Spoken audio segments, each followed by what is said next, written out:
तेजस साहब, आपका रिएक्शन, आप क्या मानते हैं? सोनिया गांधी अब नहीं लड़ रही हैं चुनाव रायबरेली से? देखिए, वैसे तो एक पार्टी का ही अपना निर्णय होता है कि कौन जो है वो चुनाव लड़ेगा और कौन नहीं लड़ेगा। ये पार्टी के उनका कांग्रेस का आंतरिक मामला है। लेकिन जितना बाहर से प्रतीत होता है और उनके स्वास्थ्य की जितनी खबरें हम लोगों ने न्यूज चैनल पे देखी हैं, तो कहीं ना कहीं ऐसा प्रतीत जरूर होता है कि उनका स्वास्थ्य जो है वो बहुत ठीक तो नहीं है। और उनकी देखिए, अब एज भी हो रही है, तो एज के साथ साथ जो है कहीं ना कहीं इसका प्रभाव शरीर पे, और जब आप बीमार हो तो कहीं ना कहीं ज्यादा पड़ता है। तो मुझे ऐसा लगता है कि यही, और क्योंकि बात सिर्फ चुनाव लड़ने की नहीं होती, जब आप एक सांसद चुने जाते हैं तो आपको अपने जो लोकसभा क्षेत्र है उसमें बहुत ज्यादा आपके ऊपर जिम्मेदारियां पड़ जाती हैं। आपको बहुत लोगों से मिलना जुलना पड़ता है। आप कितना आते हैं नहीं आते हैं वो एक अलग चीज है, लेकिन उस जिम्मेदारी को तो आप महसूस करेंगे ही। तो कहीं ना कहीं मुझे ऐसा लग रहा है कि सोनिया जी ने अब महसूस किया होगा कि कहीं ना कहीं अब वक्त आ गया है कि वो वहां की जो सीट है किसी और युवा चेहरे को बिल्कुल, आगे युवा करें। चेहरे की बात करें मेजर साहब, अगर अगर क्योंकि आप लोगों की पार्टी की एक नीति रही, जब जब सोनिया गांधी चुनाव लड़ी तो आप लोग उम्मीदवार नहीं उतारते हैं, तो क्या सपा नहीं उतारेगी फिर इस बार उम्मीदवार? अगर अगर सोनिया गांधी नहीं लड़ रही हैं तो फिर आप तो उतारेंगे अपना उम्मीदवार?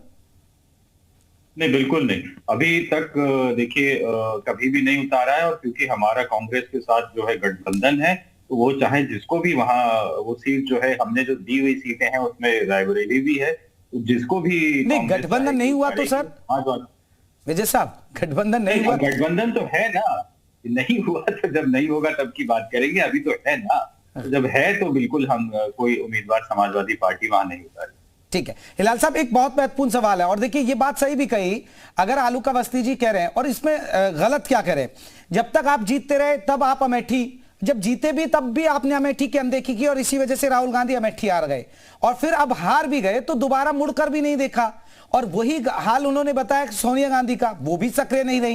लेकिन एक असर होता है सर, अगर आप लोग सक्रिय नहीं होते हैं, क्षेत्र में जनता से नहीं जुड़ते हैं, तो उसका असर होता है। अब प्रियंका गांधी भी चुनाव के मद्देनजर तो नजर आती हैं, आपने देखा होगा कि चुनाव थे विधानसभा तो पूरी सक्रिय रही, अब तो कोई दौरा होता नहीं है। तो आपको नहीं लग रहा कि ये गांधी परिवार का वाकई में पलायन हो रहा है अब यहां से?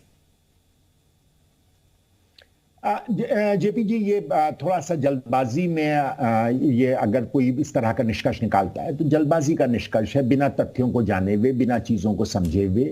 रही बात इसकी कि अमेठी में हारे राहुल गांधी जी इसलिए क्योंकि वहां पे काम नहीं किया है, तो अगर यही हो कि जो काम नहीं करता है वो हार जाएगा, जो पार्टी काम नहीं करेगी वो हार जाएगी, तब तो भारतीय जनता पार्टी को कहीं से कोई भी सीट नहीं मिलनी चाहिए। क्योंकि भारतीय जनता पार्टी में अगर देखा जाए तो मोदी जी खुद कहते हैं कि आज की तारीख में जब गारंटी की बात होती है तो मोदी की गारंटी की बात होती है, भारतीय जनता पार्टी की गारंटी की बात नहीं होती है। और मोदी जी खुद भी कह चुके हैं कि एक अकेला सब पे भारी, तो वो जो सब पे भारी हैं तो भारतीय जनता पार्टी पर भी बहुत ज्यादा भारी हो गए हैं। इसी वजह से भारतीय जनता पार्टी का आज कोई नाम नहीं लेता है। आज की तारीख में जो भी नाम लिया जाता है, जो भी बात होती है, वो सारी की सारी बात जो है वो मोदी जी की होती है। हाँ, तो इनके लिए तो मोदी ब्रांड है ना सर, आपके लिए गांधी परिवार ब्रांड है।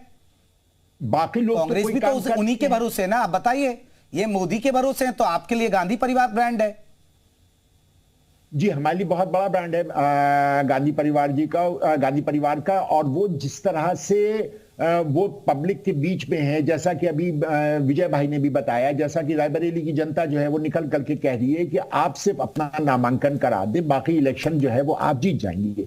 ये तो सोनिया जी की अपने आप में एक बहुत बड़ी ईमानदारी है कि वो अपने क्षेत्र की जनता को एक ऐसा प्रत्याशी देना चाहते हैं जो क्षेत्र के लिए काम भी करे।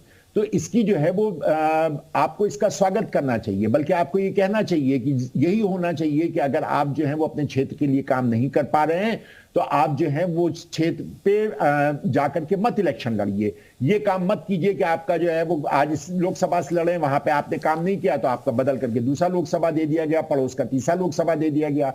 रही बात अमेठी की, तो अमेठी में इस बात को आप निश्चित रूप से जान लीजिए कि वहां से कांग्रेस का जो भी प्रत्याशी खड़ा होगा, अमेठी और रायबरेली दोनों ऐसी जगह हैं जहां पे कांग्रेस का कोई भी प्रत्याशी खड़ा होगा, वो दोनों की दोनों सीटें हम निश्चित रूप से जीत रहे हैं। सुना आलोक जी, आज की तारीख एक रिएक्शन ले लेता हूं हिलाल जी एक रिएक्शन ले लेता हूं। देखिए, हिलाल जी को इसके अलावा और कुछ कहना भी नहीं चाहिए। वो अपने दल का बचाव करेंगे। लेकिन वस्तु स्थिति और जमीन की स्थिति हिलाल जी को पता है और आपके दर्शकों को भी पता है।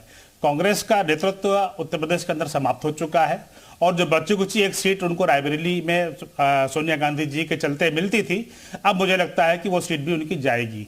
तो भारतीय जनता पार्टी का जो एक लक्ष्य है उत्तर प्रदेश के अंदर की 80 में 80 सीटें जीतने का, उस पर जो है कांग्रेस की नेता सोनिया गांधी ने अंतिम मोहर लगा दी है। और मुझे लगता है कि यह एक तरीके से हताशा और निराशा का परिचायक है।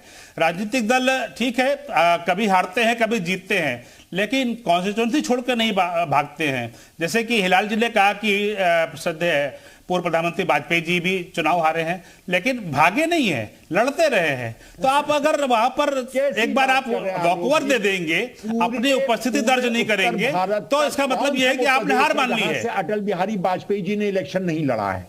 आप बताइए, उत्तर भारत का कौन सा प्रदेश है एक बार में कितने कितने सीट से ये जाकर के इलेक्शन लड़े हैं?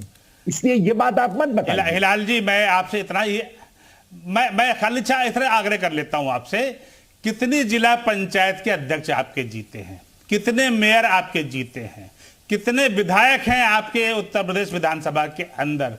अगर आप एक राजनीतिक दल के प्रवक्ता हैं तो अपनी पार्टी का स्थिति का आपको भान है। आपका जिला पंचायत अध्यक्षों में खाता नहीं खुला है, नगर निगम में आपका खाता नहीं खुला है, विधानसभा के अंदर मात्र 2 आपके विधायक हैं, 80 लोकसभा सीटों में आपकी मात्र एकमात्र सीट है। तो आप अपनी बात को किस तरीके से जनता को समझाने में नाकामयाब हुए हैं? आपका नेतृत्व फेल हुआ है, जिसकी वजह से आपको पूरे देश भर में बहुत महत्वपूर्ण सवाल है कि कांग्रेस किस स्थिति में खड़ी है, कांग्रेस किस स्थिति में खड़ी है और फिर सोनिया गांधी का जाना कितना असरदायक होगा।